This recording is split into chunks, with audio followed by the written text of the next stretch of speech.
जय हिंद। देखिए, कल से आप लोगों के यहाँ पर पेपर स्टार्ट हो चुके हैं और पहला जो आपका पेपर होगा वो हिंदी का होगा। तो देखिए, आज के इस वीडियो में यहाँ पर आप लोगों को हिंदी के वायरल पेपर के बारे में बताने वाले हैं और सेम इसी पैटर्न पर आपके बोर्ड एग्जाम में पेपर आएगा। तो ध्यान से वीडियो को देखना, बहुत ज़्यादा इंपॉर्टेंट वीडियो है। एक एक क्वेश्चन बताऊँगा। आप लोग बहुत ज़्यादा कमेंट कर रहे थे कि प्लीज़ यहाँ पर बताइए कि जो हमारा पेपर पैटर्न होगा वो कैसा आएगा। तो ध्यान से वीडियो को देखना, जितने भी क्वेश्चन हैं आप लोग एग्जाम से पहले ज़रूर तैयार कर लेना, भले ही 1 घंटे पहले एग्जाम के देख रहे हैं ये वीडियो। तो वीडियो को पूरा देखना। सेट नंबर कितना 825 ए है, ध्यान रखना। यहाँ पर अपना अनुक्रमांक डाल लेना और यहाँ पर अपना नाम डाल लेना, ठीक। उसके बाद में यहाँ पर समय 3 घंटा 15 मिनट होगा, ये निर्देश दिए हैं। इसमें लिखा प्रारंभ के जो 15 मिनट होंगे ये परीक्षार्थियों को प्रश्न पत्र पढ़ने के लिए निर्धारित होगा। उसके बाद में यह प्रश्न पत्र होगा, ये 2 खंडों में विभाजित होगा, खंड आ होगा और खंड बा होगा। खंड आ में 20 अंक के बहुविकल्पी क्वेश्चन होंगे जो आपको OMR शीट में भरना होगा और काले अथवा नीले बॉल पॉइंट पेन का ही यूज़ करना है OMR शीट पर, ठीक है। और खंड बा में वर्णनात्मक प्रश्न होंगे जो आपको कॉपी में लिखना होगा। तो चलिए शुरू करते हैं, खंड आ से शुरू करते हैं। ध्यान से वीडियो को देखना, बहुत ज़्यादा इंपॉर्टेंट है। तो देखिए, पहला हमारा क्वेश्चन है, निम्नलिखित में से कोई एक कथन सही उसे पहचान कर लिखे। तो देखिए, इसमें 4 यहाँ पर ऑप्शन होंगे। एक क्वेश्चन इसी प्रकार से पूछा जाएगा, जयशंकर प्रसाद आलोचक के रूप में प्रसिद्ध है, नहीं। प्रेमचंद अपने घर में लेखिका शिवरानी देवी हैं, तो यही हमारा राइट आंसर हो जाएगा। अगला है, रंगभूमि के रचनाकार कौन है, तो यहाँ पर ये प्रेमचंद जी हो जाएंगे। क्या हो जाएगा, प्रेमचंद। अगला, यामा किसकी रचना है, तो ये देखिए महादेवी वर्मा की, सुभद्रा कुमारी चौहान, शिवरानी देवी की, जयशंकर प्रसाद। तो जो यामा है ये महादेवी वर्मा जी की रचना है, ध्यान रखना। अगला है, बर्फ की गुड़िया के रचनाकार कौन है, रामधारी सिंह दिनकर की, जयशंकर प्रसाद, जयप्रकाश भारती की, पद्मलाल पुन्नालाल बख्शी। तो देखिए, बर्फ की गुड़िया के रचनाकार यहाँ पर जयप्रकाश भारती जी हो जाएंगे, सी वाला राइट आंसर हो जाएगा। और देखिए, मैंने यहाँ पर जो OMR शीट वाला आपने वीडियो देखा होगा, तो वहाँ पर क्या हो गई, यहाँ पर छोटी सी मिस्टेक हो गई। जो 4th वाला मैंने क्वेश्चन बताया था कि कंकाल के लेखक कौन है, तो हमने यहाँ पर गलती से मुंशी प्रेमचंद का बता दिया था। तो कंकाल के लेखक जयशंकर प्रसाद हैं, ध्यान रखना, ठीक है। उसमें मिस्टेक हो गई। देखिए, ये कोई कोई बार हो जाती है, कई कई बार यहाँ पर जल्दी जल्दी में मैंने बताया और ये गलत हो गया, ठीक है। तो इसको देख लेना, जो कंकाल के कौन है, जयशंकर प्रसाद हैं, ठीक है। OMR शीट पर मैंने बताया था, उसमें मिस्टेक हो गई थी। तो ये तो सभी के लिए हो जाती है, तो यहाँ पर आप लोग देख लेना, मैंने कमेंट भी कर दिया है, ठीक है। अगला क्वेश्चन यहाँ पर देखते हैं, विचार विधि किस विधा की रचना है। तो देखिए, जो विचार विधि है ये किसकी रचना है, तो ये आचार्य रामचंद्र शुक्ल जी की है। और कमेंट करना कि आपको ये पता है या फिर नहीं, कमेंट जरूर बताना कि ये विचार विधि किस विधा की रचना, नाटक है कि उपन्यास, कहानी की, निबंध। मैं आप लोगों के लिए एक ये होमवर्क दे रहा हूँ, ठीक है। कमेंट जरूर करना आप लोग, बिना चीटिंग के हुए बताना विचार विधि किस विधा की रचना, बहुत ज़्यादा इंपॉर्टेंट है। ये बता दिया, ये आचार्य रामचंद्र शुक्ल जी की है, ठीक है। उसके बाद में यहाँ पर देखते हैं अगला क्वेश्चन कौन सा है हमारा, रसिक प्रिया यहाँ पर रचना है किसकी है, तुलसीदास, केशवदास, मैथिली शरणगुप्त, जयशंकर प्रसाद। तो रसिक प्रिया है, केशवदास की रचना है। अगला, परमाल रासो के रचनाकार कौन है, तो ये जगनीक हो जाएंगे, ठीक है। परमाल रासो के कौन है, जगनीक हैं, ठीक है। अगला, श्री रामचरितमानस यहाँ पर रचना है किसकी है, तो ये देखिए आपको पता होगा तुलसीदास जी की है और यह एक महाकाव्य भी है, आपको पता भी होगा, आपने पढ़ा होगा, मैंने बहुत बार इसको पढ़ा दिया है। उसके बाद में अगला है हमारा, पथिक के रचनाकार कौन है, मैथिली शरणगुप्त की, अयोध्या सिंह उपाध्याय, हरिऔध की, सुमित्रानंदन पंत की, रामनरेश त्रिपाठी। तो देखिए, जो पथिक के रचनाकार रामनरेश त्रिपाठी जी हो जाएंगे, डी वाला हमारा राइट आंसर हो जाएगा। और उसके बाद में देखिए, रस, छंद, अलंकार, उपसर्ग, प्रत्यय, समास, ये सारे अब MCQ में पूछे जाएंगे। तो शोक किसका स्थायी भाव है, तो शोक जो है ये हमारा करुण रस का स्थायी भाव है, तो ए वाला राइट आंसर हो जाएगा। अगला पूछा गया, जहाँ पर, और ये सभी क्वेश्चन बहुत ज़्यादा इंपॉर्टेंट है, आप लोग जरूर ही तैयार करके जाना।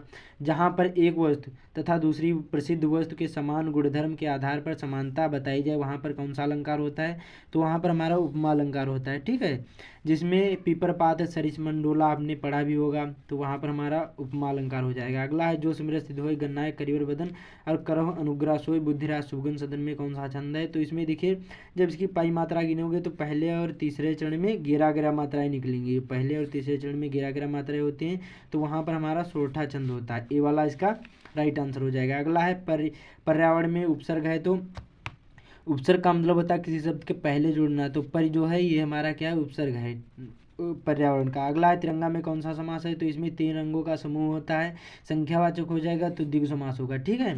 उसके बाद में यहाँ पर देखते हैं अगला क्वेश्चन, बहुत ज़्यादा इंपॉर्टेंट है, क्या है यहाँ पर देखिए, कि कपड़ा का तत्सम रूप होगा, तो कपड़ा का आपको पता भी होगा, कपड़ा का जो तत्सम रूप होता है वो करपट होता है। बी वाला राइट आंसर हो जाएगा। पुत्र का पर्यायवाची, तो देखिए जो तनया, सुता, आत्मजा ये तो पुत्री के पर्यायवाची हैं, लेकिन जो सुत है ये यहाँ पर पुत्र का पर्यायवाची। अगला है शब्दों का व्यवस्थित और व्याकरणिक क्रम कहलाता है, पदक्रम कहलाता है। क्या कहलाएगा? पदक्रम कहलाएगा। अगला है धूप में चला नहीं जाता, इस वाक्य में वाच्य का कौन सा भेद लगा है? तो इसमें देखिए हमारा भाववाच्य लगा है। क्या लगा है? भाववाच्य लगा है।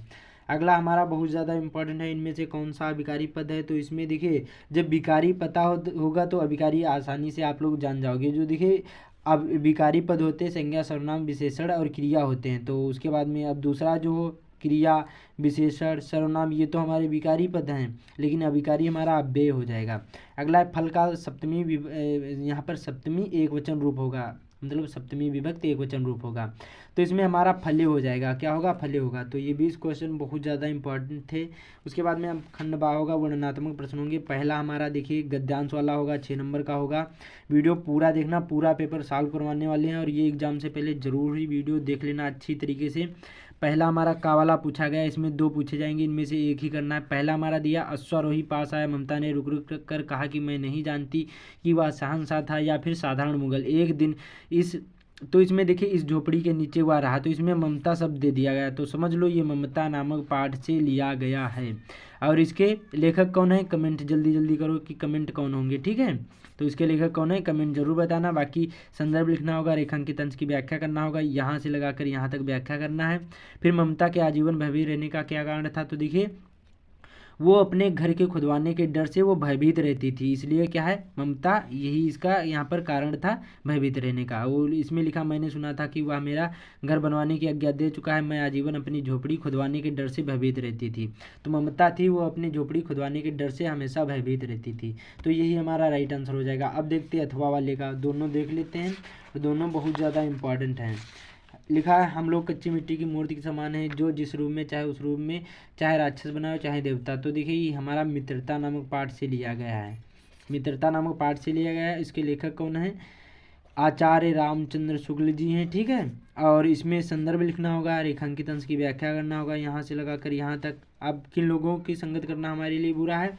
तो बता रहा है कि ऐसे लोगों के साथ करना हमारे लिए बुरा है जो हमसे अधिक दृढ़ संकल्प के हों। तो ऐसे लोगों की संगत करना हमारे लिए बुरा है जो हमसे अधिक दृढ़ संकल्प के हों, ठीक है। तो इसका प्रश्न का उत्तर इसी में मिल जाता है। तो दोनों मैंने बता दिए उदाहरण, और दोनों यहाँ पर ये बहुत ज़्यादा इम्पॉर्टेंट भी थे। अब यहाँ पर देखिए यहाँ लिखा है कि दिए गए पद्यांश पर आधारित किसी एक को हल कीजिए। 6 नंबर का ये भी पूछा जाएगा, इसमें भी 2 पूछे जाएंगे। का और खा दोनों में से एक ही करना है। उद्धव मोह ब्रज विसरत नहीं, वृंदावन गोकुल बन उपवन संघन कुंज की छाई, और प्रात समय माता जसवत अरे नंद देख सुख पावत, और माखन रोटी दही सजाए अतिहित खात, यहाँ पर साथ खवावत, गोपी ग्वाल बाल संग खेलत, सब दिन हंसत रे साथ, और सिरात सूरदास धनी ब्रजवासी धन ब्रजवासी जिनसो हित जद तात। तो इसमें देखिए सूरदास शब्द दे दिया है, समझ लो ये हमारा पद नामक शीर्षक से है। इसके लेखक कवि कौन है? इसमें लेखक नहीं होते, इसमें कवि होते हैं, तो सूरदास जी हैं। बहुत सिंपल सा है। संदर्भ लिख लोगे, उसी प्रकार से रेखांकित अंश की व्याख्या करना। 2 ही पैरा यहाँ पर लाइन की, उद्धव मोहि ब्रज बिसरन नहीं, भगवान श्री कृष्ण उद्धव से कह रहे हैं कि हे उद्धव मुझे यहाँ पर ब्रज भूलता नहीं है, वहाँ के वृंदावन के जो गोकुल के जो यहाँ पर उपवन यहाँ पर जो थे वन और उपवन संघ की जो छाई होती वो हमें भूल नहीं रही हैं, ठीक है। तो इसी प्रकार से 2 ही लाइन की व्याख्या करना है। फिर यहाँ पर या अनुरागी चित्त की गति समझे नहीं कोई, और जो जो बूढ़े श्याम रंग त्यों त्यों उज्जवल हुए। इसमें देखिए ये हमारा यहाँ पर भक्ति नीति से लिया गया है। इसके कवि कौन है? तो यहाँ पर बिहारी लाल जी हैं। तो इसका देखिए हमारा जो ये हो जाएगा, यहाँ पर देखिए इसका जो इसको जब हम अनुवाद यहाँ पर व्याख्या करेंगे तो इसको किस प्रकार से हो जाएगा? या अनुरागी क्या है? या अनुरागी चित्त की। तो इसमें देखिए कोई भी जो कृष्ण भक्त होगा, भक्ति जैसे जैसे डूबता जाता है वैसे वैसे क्या है यहाँ पर निश्लुष होता जाता है, और जो जो यहाँ पर बूढ़े श्याम रंग त्यों त्यों उज्जवल होता जाता है, ठीक है। उसी प्रकार से फिर उक्त पंक्तियों में कौन सा अलंकार है? तो इसमें हमारा कौन सा अलंकार हो जाएगा? इसमें हमारा देखिए इसमें हमारा श्लेष अलंकार हो जाएगा। क्या होगा? श्लेष अलंकार, ठीक है। तो दोनों मैंने ये भी बता दिए, दोनों तैयार कर लो। अब यहाँ पर 23वां पूछा जाएगा, संस्कृत गद्यांश में से होगा। इन यहाँ पर 2 पूछे जाएंगे, का खा 2, और इन दोनों में से एक ही करना, जो भी आपको पता हो। दोनों बहुत ज़्यादा इंपॉर्टेंट। क्या लिखा? नागरिका बहुकालम। उसके बाद में यहाँ पर यावत अचिंत्यत, और उसके बाद में परम पहलिकाज। ये देखिए हमारे प्रबुद्धो ग्रामीणा से लिया गया है, इसको आप लोग तैयार कर लो, बहुत ज़्यादा इम्पॉर्टेंट भी है, प्रबुद्धो ग्रामीणा से लिया गया है। और तो इसका देखिए अनुवाद यहाँ पर आप लोग देख लेना, बहुत ज़्यादा इम्पॉर्टेंट है। उसके बाद में यहाँ पर देखते हैं अगला हमारा, इसी में पूछा जाएगा वाराणसी सुविख्यात प्राचीन नगरी है, आपको पता भी होगा, मैंने बहुत बार इसको बताया है। तो ये वाराणसी से लिया गया है, बहुत ज़्यादा ये भी इम्पॉर्टेंट है। फिर यहाँ पर बंधन हो अथवा मरण हो, ये देखिए श्लोक पूछा जाएगा, संदर्भ सहित हिंदी में अनुवाद करना होगा। बंधन हो अथवा मरण हो, जीत हो या हार हो, उभयत्र समो वीरा, वीर भाव ही वीरता। जो यहाँ पर वीर होते हैं दोनों ही अवस्थाओं में सेम रहते हैं, और वीर भाव को ही वीरता कहते हैं। अगला है मरना ही मंगलकारी है, और ये देखिए ये हमारा जो है वीरा वीरण से लिया गया है, ये हमारा है वाराणसी से लिया गया है। इन दोनों में से एक ही आपको करना है, ठीक है। मरना मंगलकारी माना जाता है, यहाँ की विभूति जो होते हैं आभूषण के समान होते हैं। कौपीन, यहाँ के जो कौपीन होते हैं रेशमी वस्त्र होते हैं, और इस जो काशी होती है किसी किसी के भी द्वारा मापी ना जा सकती है, अपने हिसाब से देख लेना। फिर यहाँ पर खंडका भी पूछे जाएंगे, अपने अपने जिले वाइज होंगे, 3 नंबर के होंगे। फिर यहाँ पर देखिए 26वां कावाला पूछा जाएगा, लेखक के जीवन परिचय, 3 पूछे जाएंगे, इन तीनों में से एक ही करना है। तो आप लोग कमेंट करना कि आपको कितने पते हैं। उसी प्रकार से खावाला भी पूछा जाएगा, 3 होंगे, इनमें से एक ही आपको करना है, 5 नंबर के ये भी होंगे। फिर एक 27वां श्लोक पूछा जाएगा, और ये 2 नंबर का होगा, जो भी आपको पता वीरा की। फिर इसके बाद में 28वां प्रश्नों के उत्तर देना होगा, वीरा किन पूजते, तो वीरा वीरण पूजते। फिर विश्व स्त्रष्टा का, तो विश्व यहाँ पर स्त्रष्टा ईश्वरा अस्ति। उसके बाद में चंद्रशेखरा देशभक्ता चासीत। ये प्रश्नों के उत्तर 2 ही आपको करना है। फिर यहाँ पर 29वां पूछा जाएगा, 7 नंबर का निबंध होगा, विज्ञान वरदान या अभिशाप, बहुत ज़्यादा इंपॉर्टेंट है। और यहाँ पर विद्यार्थी अनुशासन भी, पर्यावरण प्रदूषण, भारत में भ्रष्टाचार की समस्या, ये बहुत ज़्यादा इंपॉर्टेंट है। कमेंट करना है कि आपको कितने पता हैं। फिर यहाँ पर देखिए पत्र लिखना आएगा, 4 नंबर का होगा, 2 में से एक ही करना। मैंने इस पर वीडियो बना दिया, तो आप लोग चैनल पर विजिट करके देख सकते हैं। तो मैंने आप लोगों को सारी चीज़ें बता दी हैं, उम्मीद करता हूँ आप लोगों को समझ में आ गया होगा। इसी पैटर्न पर आपके बोर्ड एग्जाम में पेपर आएगा। तो इस वीडियो को ज़्यादा से ज़्यादा शेयर कर देना अपने दोस्तों के साथ, जिससे उनको भी फ़ायदा मिले। बाकी चैनल पर पहली बार आए, चैनल को सब्सक्राइब भी कर लेना। तो मिलते हैं अगले वीडियो में।